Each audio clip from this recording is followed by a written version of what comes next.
দেখেন অবস্থা, দেখেন অবস্থা, দেখেন অবস্থা, দেখেন। চেষ্টা করতেছি রেগুলার ভিডিও আপলোড করার, জানি না কতদিন পর্যন্ত রেগুলার আপলোড করতে পারবো, কারণ এখন একটু অফিসিয়াল কাজের প্রেশার কম আছে।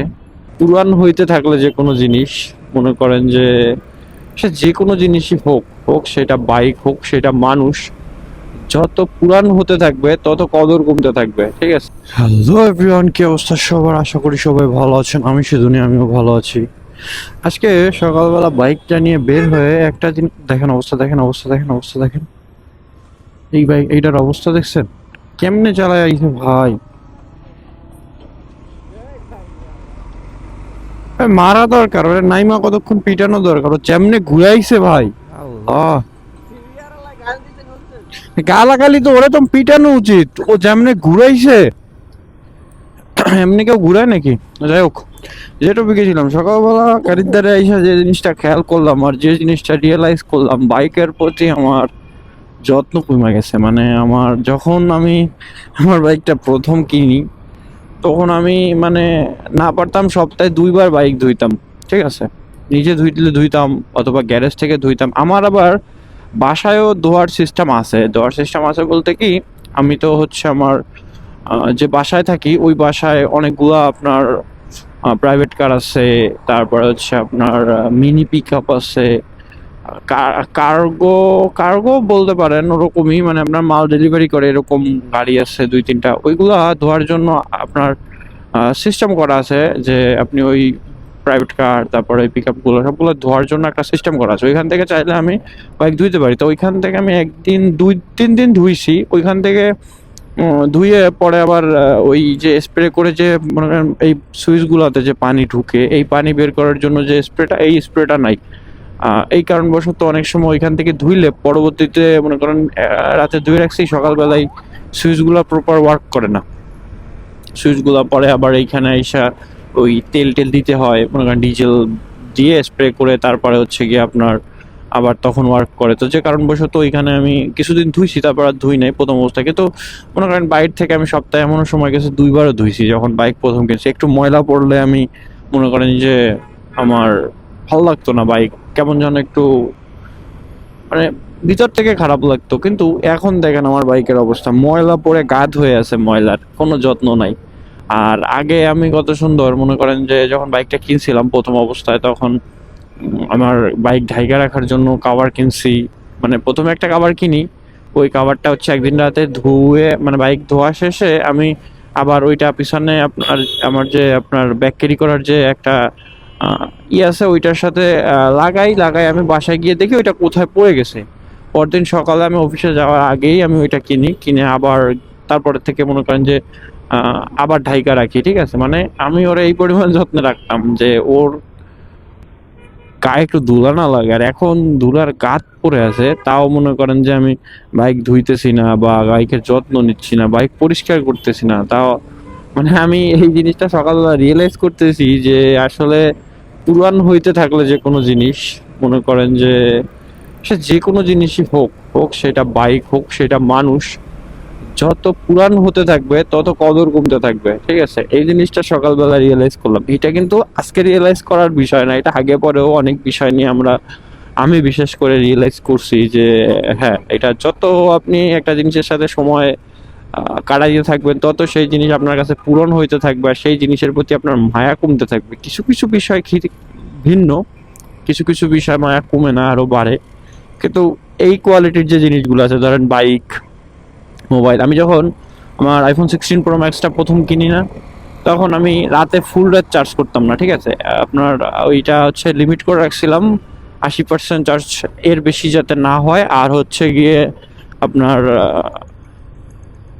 আপনার ওই মনে করেন সকালবেলা ঘুম থেকে উঠতাম 8টার দিকে, উঠা 9টা পর্যন্ত চার্জে বসায় রাখতাম, হয়ে যেত 80%, মানে সর্বোচ্চ 1 ঘন্টা চার্জ করতাম প্রথম অবস্থায় যখন কিনছি। তারপরে প্রথম অবস্থায় হার্ড কেস ইউজ করতাম না, বডিতে ডেন্ট আসতে পারে। তারপরে মনে করেন যে গ্লাস পলি মানে সব একদম প্রপার ইউজ করতাম, ঠিক আছে? কিন্তু এখন এখন কিন্তু আমি মনে করেন যে সারা রাত চার্জ দিয়ে রাখি, মানে ঘুমানোর আগে চার্জ দিয়ে ঘুমাই, সকালবেলা ওইটা দেখি 95, এখন 95% করছি লিমিট, সর্বোচ্চ লিমিট 95%। এখন এখানে কারণ আছে 95% কেন করছি। মানে আমার টোটালি এডিটিং এর বিষয়টা হচ্ছে আমি মোবাইল দিয়েই করি। এখন পর্যন্ত আমার ওরকম পিসি সেট আপ করা হয়নি। তো আমি সবকিছু যেহেতু মোবাইল দিয়ে করি, সেহেতু আমার মোবাইলে একটু চার্জ বেশি যায়, মানে বেশি টানে। ঠিক আছে, আর তো 4K রেজুলেশনের ভিডিও, তারপর টুকটাক শ্যুটও নেওয়া হয় মোবাইল থেকে, যে কারণবশত মোবাইলে চার্জ লাগে, যে কারণে এখন 95% লিমিট দেওয়া। আর 95% লিমিট হলে মোটামুটি আমার পুরোটা দিন কভার হয়ে যায়, যে কারণবশত। আর চার্জ দেওয়ার ক্ষেত্রে আমি অ্যাঙ্কারের চার্জার ইউজ করি, ওইটা আলাদা হিসাব, মানে ওইটা।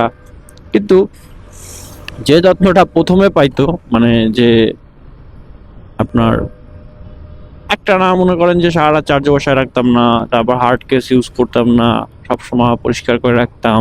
মাসের মধ্যে, মাসে কি সপ্তাহ 15 দিনের ভিতরে একবার দুইবার কাবার টাবার খুইলে আবার টিস্যু দিয়ে মুইসা টুইসা রাখতাম, কিন্তু ওই যত্নটা এখন আর পায় না। ঠিক আছে, তো বিষয়টা হচ্ছে এরকমই। তবে হ্যাঁ, বাইকে যদি আমি আবার এটা জিনিস, হ্যাঁ, যত্ন কমে গেছে, আগের মতো যত্ন নেই না, পরিষ্কার পরিচ্ছন্ন রাখি না, এটা যেমন সত্য। আবার বাইকে যদি কোনো সমস্যা লক্ষ্য করি, তাইলে আমার রাতের ঘুম বন্ধ হয়ে যায়। যেমন একটা প্রবলেম আমি ফেস করলাম, যে প্রবলেমটা কোনোদিন ছিল না বা হয় না, আমার কারণে হচ্ছে বা কিছু এরকম কোনো কিছু যদি আমি টের পাই, ওই রাতের ঘুম আমার হারাম। যতক্ষণ পর্যন্ত ওই প্রবলেম আমি ফিক্স না করব, বা কি প্রবলেমের কারণে হচ্ছে এটা ফাইন্ড আউট না করব, আমার কেমন যেন আনইজি ফিল হয় বাইক নিয়ে বের হইতে, বা কি বলবো। তাছাড়া আমার বাইকে যেমন প্রথম একবার ওই যে ট্যাপেটে প্রবলেম হয়, সাউন্ড একটু ফাইটা গেছিল, তখন ভাই অনেক খারাপ লাগছিল যে আসলে এরকম কেন হচ্ছে, নতুন বাইক কেনা, এই সেই, মানে ওই সময় অনেক খারাপ লাগছে। কিন্তু ঠিক করার পর আবার ঠিক হয়ে গেছে, কারণ যেহেতু ইলেকট্রনিক জিনিস বলেন, তারপরে এই মোটরসাইকেল বলেন, আপনার এইগুলো তো আপনার প্রবলেম হবে, এটা স্বাভাবিক ব্যাপার। কারণ এগুলা আপনার তৈরি করা এইভাবে যে আপনার সব সময় একরকম থাকবে না। আপনি আজকে ভালো চালাচ্ছেন, কালকে আবার একটু সমস্যা পাবেন, আবার ফিক্স করবেন, আবার কিছুদিন ভালো চালাবেন, আবার প্রবলেম হবে, এটাই স্বাভাবিক ব্যাপার। ঠিক আছে, এই সেম ইলেকট্রনিক জিনিসেরও সেম, মনে করেন যে আপনার আজকে ভালো কালকে খারাপ, অটোমোবাইলসও সেম।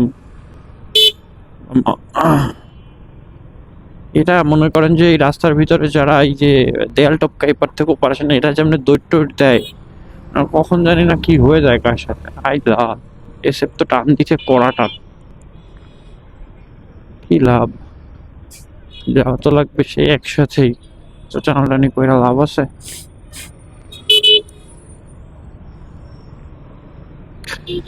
আমি একটা উইন্ড ব্রেকার অর্ডার করছি, আমি ওইটা খুব তাড়াতাড়ি হাতে পেয়ে যাব। মানে আপনার উইন্ড ব্রেকার ছাড়া হচ্ছে না। এই এখন মোটামুটি এইটা উইন্ড ব্রেকারের কাজ করে, আমি যেটা গাইড দিয়ে আছি এটা কাজ করে উইন্ড ব্রেকারের, বাট একটু গরম বেশি লাগে। এটা মেবি আর একটু গরম কম লাগবে, এটার ভিতরে একটু গরম বেশি লাগতেছে, যে কারণবশত কালকে একটা উইন্ড ব্রেকার অর্ডার করছি। তো আজকের ভিডিও এই পর্যন্তই। আশা করি ভিডিওটা আপনাদের ভালো লাগছে।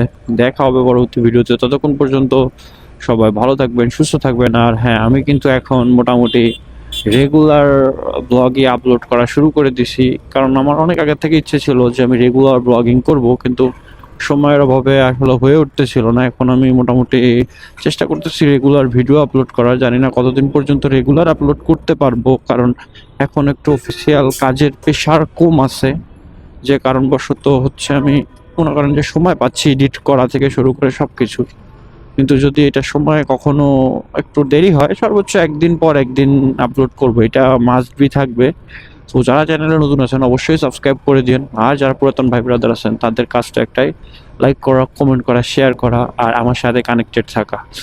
তো ভালো থাকবেন সবাই, দেখা হবে পরবর্তী ভিডিওতে।